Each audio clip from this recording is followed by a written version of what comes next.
आमच्या Venkatesh Nandanvan, Venkatesh little heart, Venkatesh solid, Venkatesh paradise या site मध्ये दिवाळी निमित्त बुकिंग करणाऱ्या ग्राहकांना खास सवलत। साई डेव्हलपर्स निर्मित अत्यंत कमी दरामध्ये सासवडमध्ये प्रथमच हिवरकर मळ्यामध्ये रेसिडेन्सी झोन मधील 1-2 गुंठ्याचे बंगलो प्लॉट उपलब्ध।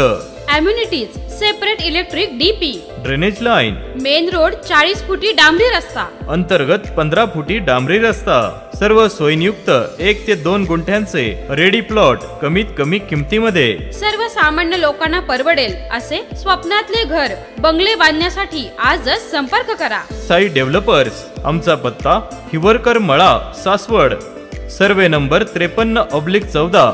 अधिक माहितीसाठी संपर्क मोबाईल 9850 53 39 06 आणि 9890 01 79 28।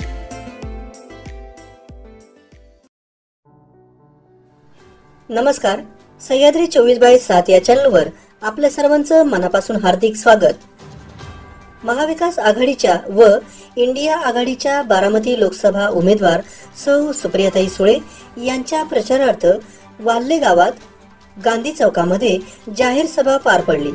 यावेळेस प्रमुख वक्ते आमदार रोहित पवार, पुरंदर हवेली आमदार संजयजी जगताप, माजी सनदी अधिकारी संभाजीराव झेंडे, राष्ट्रवादी अध्यक्ष माणिकराव झेंडे, इंडिया आघाडी मैदान तोप कराळे मास्तर, शिवसेना अध्यक्ष अभिजित जगताप, माजी जिल्हा परिषद सदस्य सुदामराव इंगळे, माजी सभापती गिरीश पवार, फतेसिंग पवार, हनुमंत पवार, संदीप मोडक, सासवड शहराध्यक्ष बाळासाहेब भिंताडे, श्यामकांत अण्णा भिंताडे, देविदास भोसले तसेच महाविकास आघाडीच्या सर्वच पक्षाचे पुरंदर हवेलीतील पदाधिकारी व वाल्हे परिसरातील असंख्य शेतकरी ग्रामस्थ या प्रसंगी उपस्थित होते। यावेळी आमदार रोहित पवार यांनी भारतीय जनता पार्टी तसेच त्यांच्या धोरणावर कडाडून हल्ला केला। आमदार संजय जगताप महाराष्ट्रातील सरकार आणि केंद्र सरकारवर चौफेर हल्ला चढवत पुरंदरला जाणून बुजून सडवण्याचं कुजवण्याचं काम या भारतीय जनता पार्टी आणि त्यांच्या मित्र पक्षांनी केलं असून त्यांचा पराभव करणं गरजेचं आहे असे आमदार संजय जगताप यांनी सांगितले। प्रास्ताविक हनुमंत पवार यांनी केलं। नवनवीन बातम्यांसाठी पाहत राहा सह्याद्री 24/7। आमचा चॅनल सबस्क्राइब करायला विसरू नका। धन्यवाद। यशवंतराव चव्हाणानंतर एकमेव नाव घेण्याचं नाव आहे ते आदरणीय शरदचंद्रजी पवार साहेब। हीच आपली अस्मिता आहे आणि आपली अस्मिता संपवण्याचं काम हे भारतीय जनता पक्ष करतोय। काल मोदी आला, त्यांनी काय सांगितलं? भटकंती आत्मा। त्या ठिकाणी चंद्रकांत दादा पाटील त्यांनी सांगितलं आम्हाला शरद पवारांना संपवायचे, म्हणजे साहेबांना संपवायला हे माणसं येतात। आपण ऐकून घेतोय, आपण त्या ठिकाणी हे असं गुपचूप ऐकायचं का? तर न ऐकता आपण त्या ठिकाणी सर्वांनी एक विचार केला पाहिजे। साहेब आपली अस्मिता आहे आणि त्या ठिकाणी साहेबांच्या पाठीमागं उभं राहून साहेबांना ताकद देण्याचं काम तुम्ही आम्ही त्या ठिकाणी करायचंय। म्हणून आदरणीय सुप्रियाताई सुळे यांचं चिन्ह आहे तुतारी वाजवणारा माणूस, त्याच्या पुढील बटन दाबून त्यांना त्या ठिकाणी आपल्याला विजयी करायचे। आज तालुक्यामध्ये आम्ही गेले दीड महिना या ठिकाणी आलेले आहेत, थोड्या वेळात या ठिकाणी येत आहेत। पुरंदरचे लोकप्रिय आमदार संजयजी जगताप या ठिकाणी 2 मिनिटात येत आहेत। तसेच पक्षाचे ज्येष्ठ नेते सुदामाप्पा इंगळे, दोन्ही काँग्रेसचे राष्ट्रवादी काँग्रेसचे माणिकरावजी झेंडे पाटील, प्रदीपांना पोमन या ठिकाणी, दत्ता आबा चव्हाण आहेत, श्यामकांत भिंताडे साहेब आहेत। सन्माननीय उपस्थित सर्व व्यासपीठ एवढाच उल्लेख करतो। लवंडी घसर या ठिकाणी आमचे स्टार प्रचारक म्हणून जे महाराष्ट्रभर फिरतायत, पुणे जिल्ह्यात फिरतायत, ते विकास लवंडेजी आलेले, डॉक्टर कुटे आहेत, कराळे मास्तर आहेत, दामोअण्णा आहेत या ठिकाणी। सर्वांचाच नामोल्लेख करण्यामध्ये मी फार वेळ घेत नाही। वाल्हेकरांना एवढी 15 लाख रुपये खात्यामध्ये जमा होणार, भ्रष्टाचार कमी होणार, महागाई कमी होणार, सबका साथ सबका विकास असं म्हणलेलं आहे। आपण एक एक ना नागरिकांना या ठिकाणी समोर घेऊन त्यांच्या हस्ते हे फुगे फोडणार आहे। मी पहिल्यांदा दादांनाच सांगतो की त्यांनी इथं या ठिकाणी जो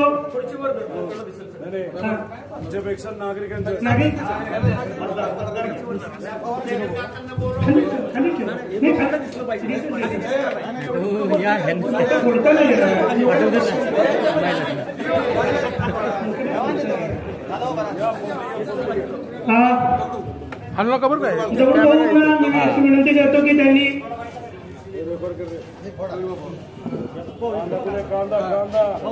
हे कांद्याचं धोरण आहे सरकारचं, तर हा जो फुगा आहे तो फोडण्यासाठी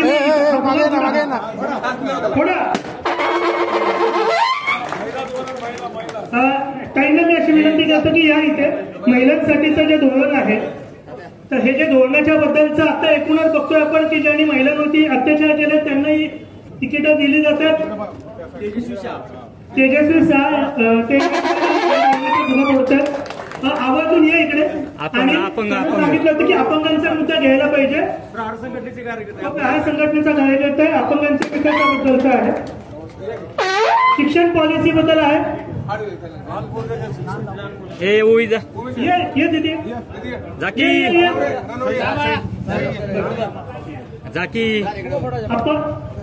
मागे यानंतर गावांमध्ये सबका साथ सबका विकास,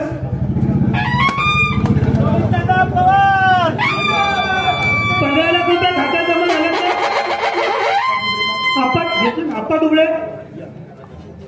दुबळे या 15 लाख खात्यात जमा झाले का? झाले का खात्यात जमा? हे जरा फोडायला लागेल। या दादा पांडुरंग भुजबळ या पांडुरंग भुजबळ भ्रष्टाचार मुक्त देश बनवणं असं सांगितलं आणि सगळे भ्रष्टाचारी घेतले। पत्रकारांना चला या थोडेसे हा या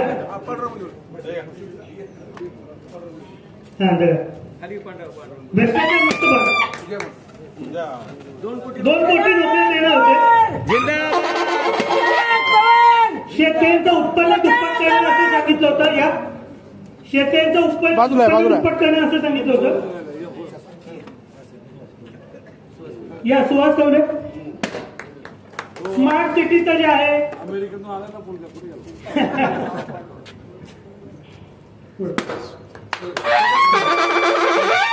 त्या ठिकाणी सुरू केले, चालवलेले लोकशाही त्या ठिकाणी धोक्यात असताना घटनेच्या माध्यमातून चालणारे सगळे कायदे बदलण्याचं काम हे मोदी सरकार त्या ठिकाणी करतंय। शेतकऱ्यांना आश्वासन दिलं त्यांनी, शेतीचं उत्पन्न दुप्पट करून शेतकऱ्याला दुप्पट उत्पन्न कसं मिळेल या पद्धतीने शेतीमालाला हमी भाव देऊ।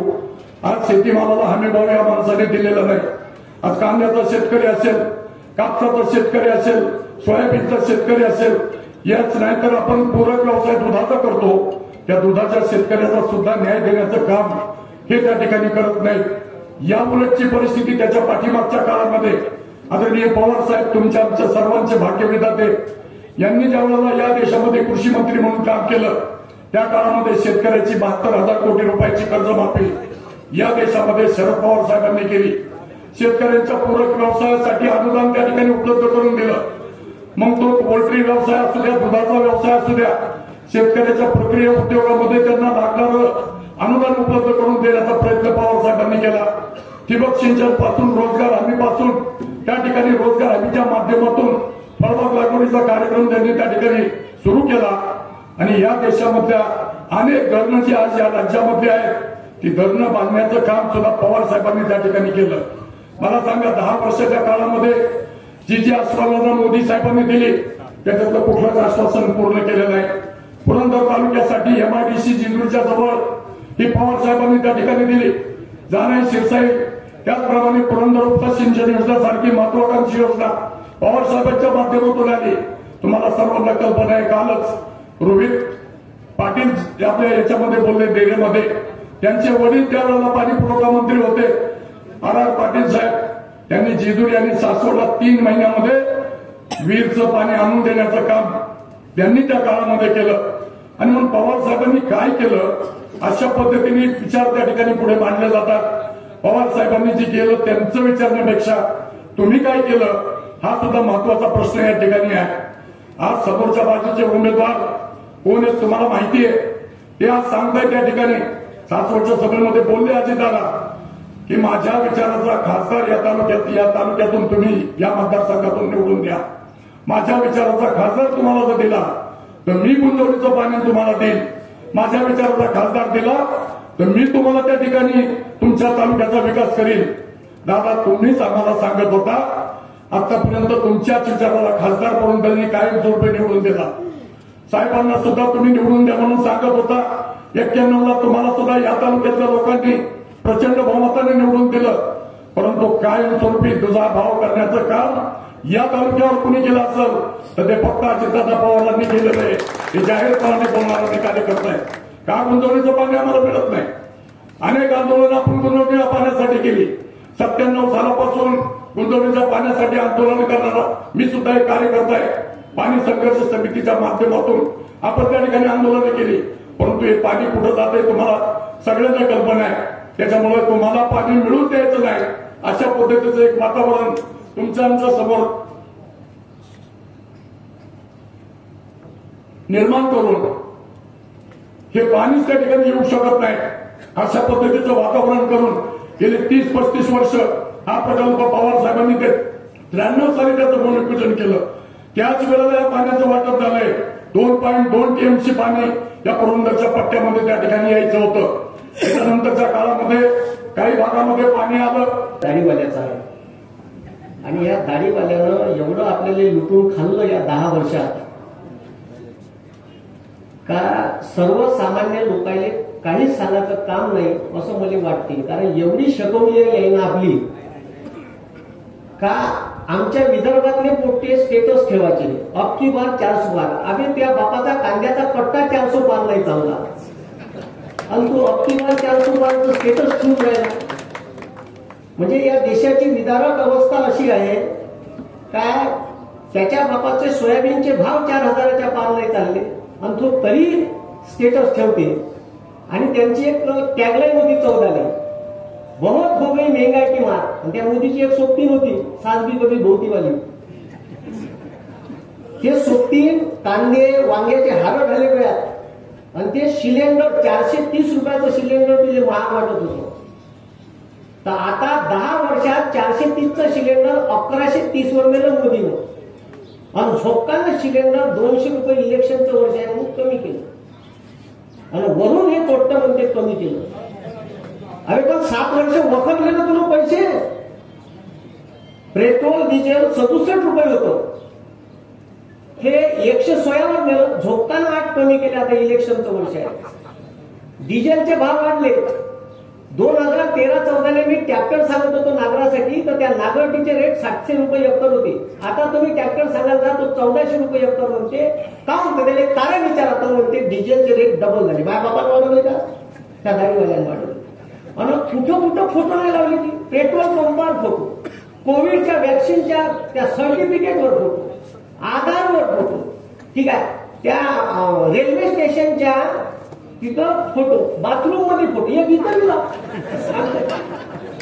हेच काय ठेवलं खाली. अरे इरिटेट होऊन गेलं त्या फोटोनं. आणि त्या रेल्वे स्टेशनवर जे स्टॅच्यू उभे केलं ना सेल्फी पॉईंट कुत्रे मुतून जाते त्या 6.25 लाख रुपये एका सेल्फी पॉईंटचा खर्च आहे. कोणाचे पैसे आहेत? आपल्या टॅक्स मधून दिलेले पैसे. या मोदी सरकारनं उद्योगपत्याचं 10,34,000 करोड रुपयाचं कर्ज माफ केलं. पण शेतकऱ्याचं 1.5 लाख करोड रुपयाचं कर्ज माफ करायला चोट्यापाशी पैसे नाही. कोणाचं कर्ज माफ केलं? त्या मुक्याचं केलं, त्या अण्याचं केलं. मुक्या अण्या माहित आहे का? ठीक आहे. तो त्याचा एक सोबती आहे अडाणी. हा ते मुक्या अण्या तर यायला बंद भारत लुटून घालला. या भारतावर 55 लाख करोड रुपये कर्ज होतं 70 वर्षात. 55 लाख करोडचं. ह्या बापूनं 10 वर्षात 1 लाख ठीक आहे म्हणजे 170 लाख करोडचं कर्ज करून ठेवलं. हे कर्ज त्याच्यावर नाही, तो चालला नाही. नाही निवडून आला, त्याचे परिणाम आपल्याला भोगायला लागले. ते कर्ज आपल्यावर आहे.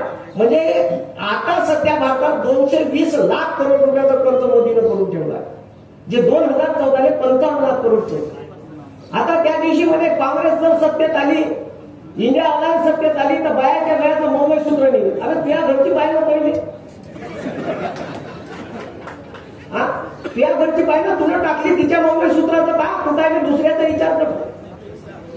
म्हणजे याने आजचे दिन म्हणायचे का ती का पेट्रोल डिझेलचे भाव 116च्या घरात पहिले 67 करून, ठीक आहे. डीएपीची बॅग 538 रुपयाची होती 14, 1350ची केली.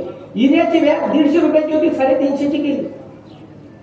याने आजचे दिन नाही पाहिजे असे आजचे दिन, आमचे गुन्हे दिन वापस द्या. आणि गुन्हे दिन वापस आणायचे असेल तर सुप्रिया ताईला मतदान करा. आपला एक एक कॅन्डिडेट इंडिया अलायन्सचा वाढला पाहिजे. आता त्यांनी वाटलं का आता सत्तेत येत नाही, आमचे कामं सांगण्यासारखे आहे नाही, तर याचा पक्ष फोड, त्याचा पक्ष फोड. तिकडं सुरत मार्ग गुवाहाटी उठून पण, ठीक आहे. आम्ही तर आता आंदोलन केलं होतं, नारेच केले होते, ठीक आहे. 500, ठीक आहे, 50 ठोके माजले बोके, आणि बोके माजूनच आहे, ठीक आहे. आता एकाच घरात भांडण लावलं, जे घर कधीच फुटू शकत नव्हतं ते फोडलं. याच्यात फायदा कोणाचा? बीजेपीचा केला, बीजेपीचा फायदा आहे.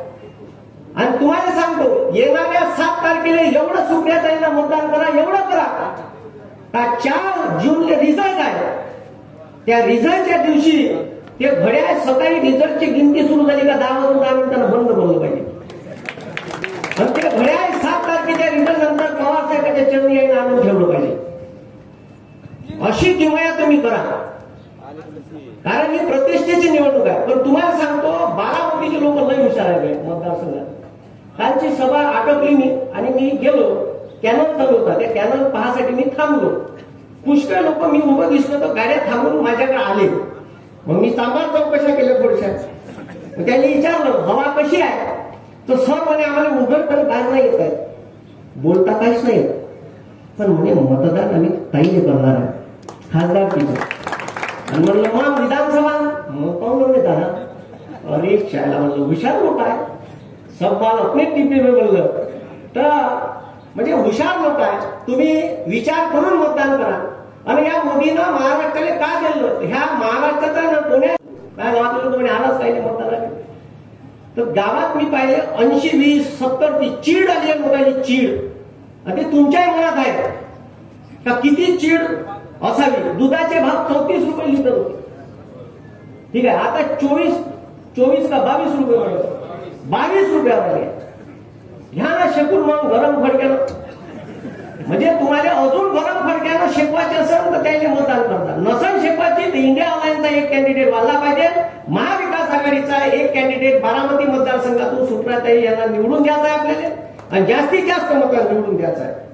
किती स्वप्न दाखवली, एवढा अहंकार आहे भरला, एवढा अहंकार, ठीक आहे. मग फकीर म्हणते झोला लेके चलो, साला तू फकीर असेल आमच्या गळ्यात टाकेल झोला, आम्हाला कर सकते. थोक फकीर आहे, आणि कधी पाहिलं नाही तर मग पेन 2.25 लाखाचा, चष्मा 3.5 लाखाचा, कोट घातला, त्या कोटावर मोदी मोदी मोदी लिहून टाकलं. इतका अहंकार असते का ते. बरं लोक मेल्यानंतर नाव घेत असते, यानं जिवंतपणी स्टेडियमचं नाव केलं. आणि का केलं तर त्या स्टेडियमचं नाव होतं सरदार वल्लभभाई पटेल, हे नाव बदलवलं आणि त्याने आपलं नाव केलं. आणि लोकांनी दाखवायला जगातला सगळ्यात मोठा पुतळा बांधला, नौटंकी पा. आणि जिथं तिथं जाऊन फोटो होते. त्या बांगलादेशमध्ये गेला, म्हणजे बांगलादेशच्या स्वातंत्र्य चळवळीत मी होतो, बांगलादेशात जाऊन. तुझं वय का, तू होता किती वर्षाचा, म्हणजे ठीक आहे. तर लोक म्हणजे तुम्ही पंतप्रधानाला एकेरी भाषेत बोलतो. अरे काही केलं असतं तर आदर ठेवला असता. माया बापाचा जीव घातला, नट्टीपर्यंत आलाय, अन्नधान्याच्या 30 किलोच्या कट्ट्यावर 5% जीएसटी आला. अग्निवीर सारखी स्कीम आणली ती इंडियन आर्मीची. वयाच्या 19व्या वर्षी आमचं पर्व लागत, शेतकरी, कष्टकरी, कामगाराचं, रिक्षावाल्याचं पर्व इंडियन आर्मीची तयारी करते. हे पर्व 19व्या वर्षी लागत, आणि लग्नाच्या वयात 23व्या वर्षी या देशाचा पंतप्रधान त्या पोराला रिटायर करणार आहे. सांगा मग. आणि का जर तो रिटायर झालेला पोरगी पाहायला बाप घेऊन गेला, पोरीच्या बापाला काय सांगत, this is my son, he is a ex retired serviceman. पोरीचा बाप उभा तरी ठेवून का त्याने ठेवा का बा तुम्हीच सांगा. आणि का म्हणून पोरगी त्या बापानं त्या पोराला आणि तो वेपनचं ट्रेनिंग घेऊन बेरोजगार झालेला युवक आहे, तो देशासाठी घातक आहे. म्हणून हे सत्य परिस्थिती तुम्ही समजा. म्हणून माझं एवढं सांगणं आहे, त्या अरबी समुद्रात शिवाजी महाराजांचा भव्य दिव्य स्मारक उभारणार, कुठं गेलं ते स्मारक? आला का त्याचा पैसा? नाही का? आता तुम्हाला कोविडशिल्डचं इंजेक्शन दिलं, इलेक्ट्रॉन बॉन्डचा पैसा घेतला त्या कंपनीकडून, त्याने परवानगी घ्यायसाठी 4 वर्ष परवानगी देता येत नाही, त्याचे टेस्टिंग चालते.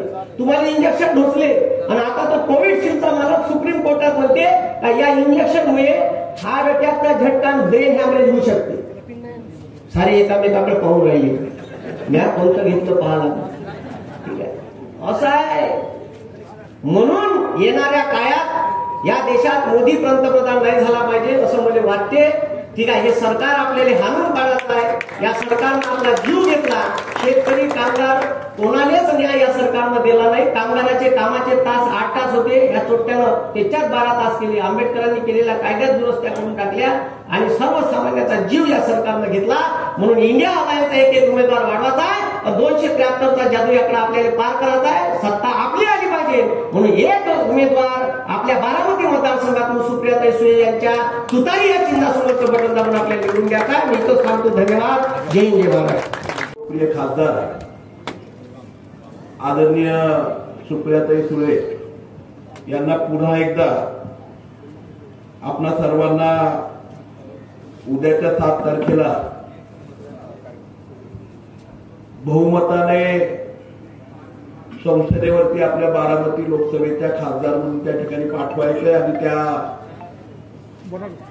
निवडणुकीच्या प्रचाराच्या निमित्ताने आज आपल्या सगळ्यांना या ठिकाणी लाभलेले राज्याचे युवक नेते आमदार आदरणीय रोहितदादा पवार साहेब, मंचकावरती उपस्थित असलेले आदरणीय सुदामाप्पाजी झेंडे, संभाजीरावजी झेंडे साहेब, राष्ट्रवादीचे अध्यक्ष माणिकरावजी झेंडे पाटील साहेब, काँग्रेसचे अध्यक्ष प्रदीपांना पोमन, शिवसेने उद्धव ठाकरे गटाचे अध्यक्ष अभिजितदादा जगताप, आदरणीय श्यामकांतांना भिंताडे, आदरणीय दत्ताबा चव्हाण, विकासजी लवांडे, तात्याजी जेदे, त्याचप्रमाणे या ठिकाणी उपस्थित आदरणीय कराळे सर, विक्रमजी दगडे, संदीपजी धायगुडे, बाळासाहेबजी भिंताडे, श्यामजी माने, वंचितचे पुरंदर तालुक्याचे अध्यक्ष, त्याचप्रमाणे आदरणीय डॉक्टर कुटे सर, भाग्यवानजी मस्के, युवक काँग्रेसचे अध्यक्ष चेतनजी महाजन, त्याचप्रमाणे आपल्या सगळ्यांचेच आणि आपल्या भागात आपल्या तालुक्याचे माजी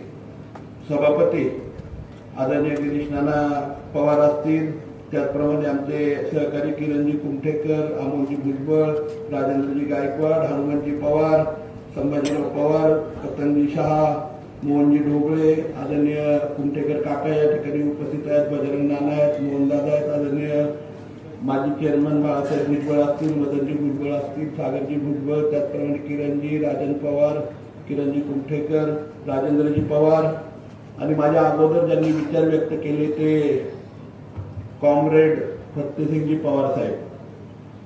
खरं म्हणजे वाल्हेकरांना सभेला बराच उशीर झालाय. बराच उशीर होऊन सुद्धा हे तुतारी वाजवणारे मान्यवर काही थकले नाही. कदाचित तुतारीची ताकद दिसते आपल्याला. बारामती लोकसभा याचं जे इलेक्शन आता सुरू आहे आणि आपल्या सर्वांच्या लाडक्या सुप्रियाताई सुळे तुतारी वाजवणारा माणूस या चिन्हावर उभ्या आहेत आणि त्यांच्या प्रचारासाठी आवर्जून या ठिकाणी उपस्थित असणारे आपल्या सर्वांचे लाडके आमदार श्री संजयजी जगताप, ज्यांनी आपल्या स्टाईलमध्ये मोदी साहेब काय करतात, केंद्र सरकार काय करतं आणि महाराष्ट्रातले भाजपचे नेते काय करतात हे ज्यांनी सांगितलं ते असे नितेशजी कराळे सर, ज्यांना प्रेमाने सर्व मास्तर म्हणतात, तसंच पुढच्या सभेला जे गेले तसे संभाजी झेंडे साहेब, ज्यांना खरं तर इथं बोलायचं कदाचित तुम्हाला ऐकायचं पण होतं पण उशीर झाला म्हणून त्यांना बोलता आलं नाही, असे विकासजी लवांडे, माणिकरावजी झेंडे पाटील, अभिजित भाऊ जगताप, प्रदीप अण्णा, सुधाबापा इंगळे, दत्ता आबा, सागर भाऊ भुजबळ, सुजितजी राऊत, हनुमंत भाऊ पवार, तसंच मस्के भाऊ, बाळासाहेबजी बिलताडे, फलेसिंगजी पवार, सुभाष भाऊ खवले, संभाजीराव पवार, तसंच बिलताडे अण्णा, गिरीश नाना, दमू अण्णा कदम, चेतन भाऊ असतील, तसंच आता ज्यांना सर्वांना नियुक्त केलं असे सर्व पदाधिकारी, कार्यकर्ते, सर्व पक्षाचे पदाधिकारी व कार्यकर्ते, पत्रकार व आपल्या या गावचे सर्व स्वाभिमानी नागरिक बंधू आणि भगिनींनो, काय केलं माहितीये का करामत? आपल्या फ्लॅट मध्ये त्यांनी गाढवाला दूध नसतं, गाढवीण पाहिजे आणि गाढविणीचं दूध पितात ते. किती दूध निघतं हे मला माहित नाही, फक्त एक गोष्ट मला माहिती आहे की गाढविणीचं दूध जर कुणी पिलं तो माणूस नक्कीच वेडा होतो. काय केलं यांनी? गेला कोर्टात. कोणाच्या विरोधात? आरक्षणाच्या विरोधात थांबवलं ते आरक्षण. कोणाचा कार्यकर्ता? देवेंद्र फडणवीसांचा, भाजपचा कार्यकर्ता. अरे बाबा, देवेंद्र फडणवीस साहेब तुम्ही काय सांगता आलं नाही का? घरी बस, लगेच बसला असता. नाही, अडकवलं. परत एकदा 10% आरक्षण आता दिलं गेलं 50%च्या पर्यंत. काय केलं यांनी? परत गेलं कोर्टात. म्हणजे देवेंद्र फडणवीस काय करतात? मजा करत बसतात फक्त, बाकी काय करत नाही. अहो तुम्ही बघा, भुजबळ साहेब मधल्या काळामध्ये काय बोलले होते की ओबीसी समाजाचं राजकीय आरक्षण हे कुणी अडवलं असेल कोर्टात, तर देवेंद्र फडणवीस साहेबांचा कार्यकर्ता हा कोर्टात गेल्यामुळे ओबीसी समाजाचं राजकीय आरक्षण हे अडकले. म्हणून जिल्हा परिषद, पंचायत समिती, नगर परिषद कुठलंच इलेक्शन तिथं होत नाही. हे बरोबर आहे का नाही? मग परत कोण आलं? भाजप आलं. त्याच्यात धनगर आरक्षणाच्या बाबतीत बारामतीमध्ये मोठं आंदोलन झालं होतं 2014ला. काय शब्द दिला होता? याच देवेंद्र फडणवीस साहेबांनी पहिल्या कॅबिनेटमध्ये देतो. काय केलं? फसवलं. म्हणजे मराठा समाजाला फसवलं, ओबीसी समाजाला फसवलं, धनगर समाजाला फसवलं, सगळ्या समाजाला फसवलं. काय केलं? तबक्क राजकारण केलं. या राजकारणाचा सर्वसामान्य व्यक्ती म्हणून तुम्हाला फायदा झाला का? नेत्यांना फायदा झाला. नेत्यांनी काय काय केलं तुम्हाला माहिती? ईडी लागली, सगळी लागली त्यांच्या मागे. पण यांनी काय केलं तर फक्त तुमचा समाजामध्ये वाद निर्माण करून, धर्मामध्ये वाद निर्माण करून फक्त सत्तेत आले आणि सत्तेत आल्यानंतर सामान्य लोकांसाठी काहीच नाही केलं. तर हे जे काही विचार आहेत ते भाजपचे विचार आहेत आणि त्यालाच आपल्याला हद्दपार करायचं. आणि हे इलेक्शन ठराविक नेत्याच्या मधलं इलेक्शन नाही, हे इलेक्शन हे भाजपच्या विरोधातलं इलेक्शन आहे. सामान्य लोक विरुद्ध भाजप, पवार साहेब विरुद्ध भाजप, असं हे इलेक्शन आहे. तर मी तुम्हा सर्वांना विचारतो, आपल्या या गावातून गेल्या वेळेस सुप्रियाताईंनी लीड होती का? 1,500ची लीड होती. यंदा ती लीड तेवढीच राहणार का वाढणार? नेते म्हणले, निष्ठावंत पदाधिकारी म्हणले, पब्लिक काय म्हणतात जरा बघू. काय त्यांच्या हातामध्ये एक ताकद आहे, एका बोटात ताकद आहे, बटन दाबले की होते. तुम्ही मला सांगा, लीड वाढणार का नाही वाढणार? एकच आवाज सुप्रियाताई, एकच आवाज सुप्रियाताई, वाजवा तुतारी. इथं जरा घोषणा वेगळ्याच दिसतात, भारी आहेत. काय इथली भाषणं पण फार वेगळी असतात. इथले नेते भाषण काय करतात, आधी काय बोलतात आणि नंतर काय बोलतात हे काहीच कळत नाही. हो, मध्ये प्रेस कॉन्फरन्स मी बघितली, दन दन दन दन दन दन बॉम्ब आणि गोळ्या मारल्या गेल्या. परत लगेच अर्धा तासाने प्रेस कॉन्फरन्स, परत बॉम्ब दोन, काय काय काय नाही झालं. परत दुसऱ्या दिवशी आले आणि काय अजून सुटले आणि त्यानंतर 5-6 दिवसानंतर काय झालं मला माहित नाही. एका खोलीमध्ये गेले, 4-5 नेते बसले. नेते बसून काय चर्चा झाली या नेत्यामध्ये सांगता येणार नाही. आणि मग जे काही सेटलमेंट आणि ज्या गोष्टी झाल्या असतील त्यानंतर खुशाल एकाच व्यासपीठावर मांडलं. अरे लोक झाले ना कन्फ्यूज, लोकांना काहीच कळेना. त्यांचे काही कार्यकर्ते मला भेटले जेव्हा हे गोळ्या घालत होते ना, बघा आमचा नेता कसला भारी, काय बोलतोय राव, लय भारी बोलतोय. आणि मग तेव्हा मनोमिलन झालं आणि मांडीला लावून बसल्यानंतर तोच कार्यकर्ता मला फोन करतो आणि म्हणतो बघा की काय राव नेतेत राव, या नेत्यांसाठी आम्ही लढतो रस्त्यावर. आणि जेव्हा वेळ येईल तेव्हा हे सगळे एकत्रित बसतात तरी काय करतात, तर मनोमिलन करतात, नाही तर त्यांचं सेटिंग करतात आणि कार्यकर्त्याला आणि नागरिकांना मात्र वाऱ्यावर सोडून देतात. ही आजची परिस्थिती आहे. दौंड मध्ये तसंच आहे. ज्या लोकांसाठी, ज्या नेत्यांसाठी त्यांच्या कार्यकर्त्यांनी 21 दिवस घर सोडलं, तेच नेते आता एकमेकाला पेढा चालतात. काल तर एक सेल्फीने फेमस झाला. इंदापूरचा सेल्फी होता. अजितदादा पुढे बसले होते, नाही ड्रायव्हर सीटवर नव्हते ते. त्यांचं ड्रायव्हर सीटवर जाण्याचं स्वप्न, पुरोगामी विचार आणि शिवशाहू फुले आंबेडकरांचा विचार सोडण्यामध्ये कधीच पूर्ण होणार नाही. दादा बाजूला बसले होते ड्रायव्हरच्या, आता उपमुख्यमंत्रीच आहे ना, बाजूलाच बसले. आणि मागच्या बाजूला कोण, तिथले आमदार बर्णे साहेब, त्यांच्याजवळ कोण, तर हर्षवर्धन पाटील माजी आमदार एकमेकाच्या विरोधात उभे होते. आणि मध्ये कोण, तिथले एक लोकल नेते आहेत, बिझनेसमॅन मोठे. आणि सेल्फी काढला. लोक काय म्हणतात माहिती का, लोकसभेला एकत्र आणि विधानसभेला कुस्ती, असं लोक तिथं म्हणतात. हे लोकांना पटतं का, भूमिका बदललेलं लोकांना पटतं का. मग लोक काय म्हणतात माहिती का, मग आधी जे नाटक केलं ते खोटं होतं का आम्हाला सांगा. आधी जे आम्हाला दंडवण्याचा प्रयत्न केला, फसवण्याचा प्रयत्न केला, जी काय भाषणं याच नेत्यांच्या विरोधात तुम्ही करत होता, ती खोटी होती का हे खोटे, तुम्ही आम्हाला सांगा, असं लोक तिथं विचारत आहे. आम्ही सुद्धा भूमिका बदलू शकलो असतो. मी आज सत्तेत जाऊ शकलो असतो का नसतो सांगा. मी सत्तेचा मंत्री होऊ शकलो असतो का नसतो. मागच्यांना विचारतो, होऊ शकलो असतो का नसतो. एखादं पद घेतलं असतं का नसतं. हो ना, घेऊ शकलो असतो. माझ्या कंपनीवर कारवाई झाली. मी जर सत्तेत असतो तर माझ्या कंपनीवर कारवाई झाली असते का. मग मी काय भूमिका घेतली, संघर्षाची भूमिका घेतली. मी माझ्या आजोबांबरोबर राहिलो, मी विचाराबरोबर राहिलो, मी लोकांबरोबर राहिलो. चुकलं का माझं, चुकलं का. लहानपणीपासून तुम्ही कधी अशी गोष्ट ऐकली का की मराठी माणूस दिल्ली समोर झुकत नाही, ऐकलं का. आता तुम्ही जे ऐकलं ते मी सुद्धा ऐकलं होतं. तुम्ही मी हे खरे निष्ठावंत मराठी लोक आहोत, कारण आपण दिल्लीला घाबरत नाही, दिल्ली समोर आपण झुकत नाही. त्यासाठी तो लढतोय.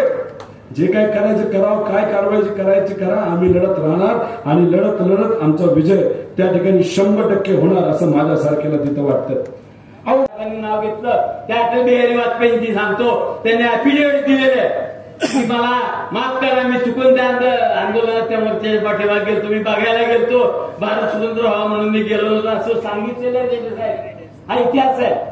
आणि इतिहासाच्या पासून आपण दूर जाऊन चालणार नाही. अटल बिहारी वाजपेयी असले, मोदी असले किंवा गडकरी आले तरी हे भाजपचे आरएसएसचे आणि ही मंडळी आमच्या देशामध्ये फूट पाडून स्वतः सत्ता भोगण्याची आणि पैसेवाल्यांना श्रीमंत करण्याचं आणि गरिबांना गरीब ठेवायचं, कष्टकऱ्यांना कामगारांना गरीब ठेवायचं हे काम ते करणार आहेत. आणि त्यामुळे तुम्हाला आम्हाला या भाजपला विरोध केला पाहिजे. म्हणून आपण या ठिकाणी भाजपच्या विरोधात इंडिया आघाडीतर्फे सुप्रियाताई सुळे उभे आहेत आणि त्यांचं अशी 3 मशीन आहेत. 3 मशीन मधल्या पहिल्या मशीनवर जी चिन्ह आहेत त्याच्या 3ऱ्या नंबरवर या सुप्रियाताई सुळेंचं तुतारी वाजवणारा माणूस असं चित्र दिसणार आहे. आपल्याला वाचता येतं सुप्रिया सुळे वाचा, त्यांचा फोटो बघा आणि पहिल्या मशीनवरील जे 3 नंबरचं बटन आहे ते दाबावं एवढीच विनंती करण्यासाठी आणि थोडक्यात हे आवडलं पाहिजे हे सांगण्यासाठी मला जी संधी दिली त्याबद्दल तुम्हाला सर्वांचे आभार मानून मी माझं भाषण पूर्ण करतो.